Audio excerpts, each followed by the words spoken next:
جی وفاقی وزیر شیخ رشید صاحب ہمارے ساتھ موجود ہیں اور اس وقت ہم ایک ریلوے اسٹیشن پر ہی ہیں. یہ بتائیے گا شیخ صاحب کہ دو تین جو اہم جو سیاسی سوالات ہیں وہ آپ سے میں کرنا چاہ رہا ہوں. پہلے تو یہ بتائیں کہ مریم نواز کا باہر جانے میں کیا حکومت رکاوٹ ہے یا ان کا کوئی اپنا خاندان ہی کوئی اس میں ہیڈل کریٹ کر رہا ہے؟ دیکھیں، مریم کو باہر جانے کی اجازت کیبنٹ نے نہیں دے رہی اور شہباز شریف اور مریم کا آپس میں شدید اختلاف ہے اور اس اختلاف کی وجہ سے مریم جو ہے باہر جا کے نواز شریف کے ساتھ مل کر سیاست کرنا چاہتی ہیں اور شہباز شریف اپنی سیاست جو ہے وہ مختلف کرنا چاہتے ہیں اور ان کو خطرہ ہے کہ اگر یہ چلی گئیں تو نواز شریف کو یہ ورغلا لیں گی. اس وقت نواز شریف شہباز شریف کے کہم ہیں، تو اس لیے حالات یہ کافی پیچیدہ ہیں، لیکن کیبنٹ نے ان کو باہر جانے کی اجازت دی. لیکن آپ یہ اس طرح نشاندہی کر رہے ہیں کہ چاچا ہی بھتیجی کو نہیں، دو گروپ ہیں پارٹی میں، اس میں تو کوئی شک نہیں. چاچا کل ایک ہو جائے تو میں کہہ نہیں سکتا.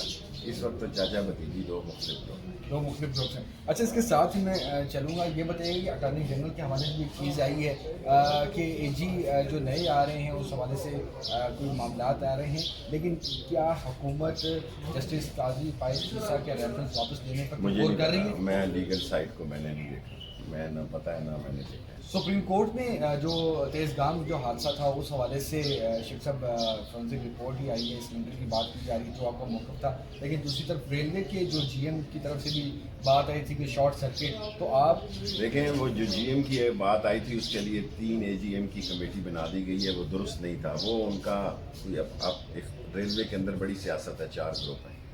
اب فرینزک رپورٹ آ گئی ہے، 175 کے تحت فرینزک رپورٹ کی شہادت ہوتی ہے اور اس میں پولیس کی بھی رپورٹ آ گئی ہے. 19-20 لوگوں کے پرچے بھی کٹ گئے ہیں. تو میرا خیال ہے اب یہ مسئلہ ٹھیک ہو گیا فرینزک رپورٹ کے بعد، اور 24 کو ہائی کورٹ میں تاریخ بھی ہے، اس میں لیگل سائٹ جو ہے اپنی ورژن پیش کر رہی ہے. اور ایک آخری چیز میں آپ سے جاننا چاہ رہا ہوں کہ آگے مارچ بھی آ رہا ہے اور اس حوالے سے آپ پہلے بھی نشاندہی کر چکے ہیں، لیکن ہمارے کچھ ذرائع یہ بھی بتا رہے ہیں کہ وزیر اعظم کی رپورٹ بھی پیش کی گئی ہے جو مولانا کے حوالے سے، اس حوالے سے بات چیت چل رہی ہے. تو کیا ڈسکس کیا ہو رہا ہے پی ایم آفس میں؟ وہ جو رپورٹ آئی ہے جو دیکھیں جی، پی ایم آفس میں تو ظاہر ہے سیاسی صورتحال ڈسکس ہوتی رہتی ہے. فضل الرحمان آئے گا، نواز شریف اور پیپلز پارٹی کوئی بڑا قدم نہیں اٹھائے گی. فضل الرحمان جلسہ کرنے آئے، بڑے شوق سے آئے. دھرنا دینے کے لیے آیا تو دھر لیا جائے گا. اور شیخ رشید صاحب کا آج ایک بڑی اسٹیٹمنٹ ہے کہ شہباز شریف دراصل جو ہے وہ مریم نواز کو انگلینڈ آنے میں ایک رکاوٹ ہیں کیبنٹ کے ساتھ ساتھ. جی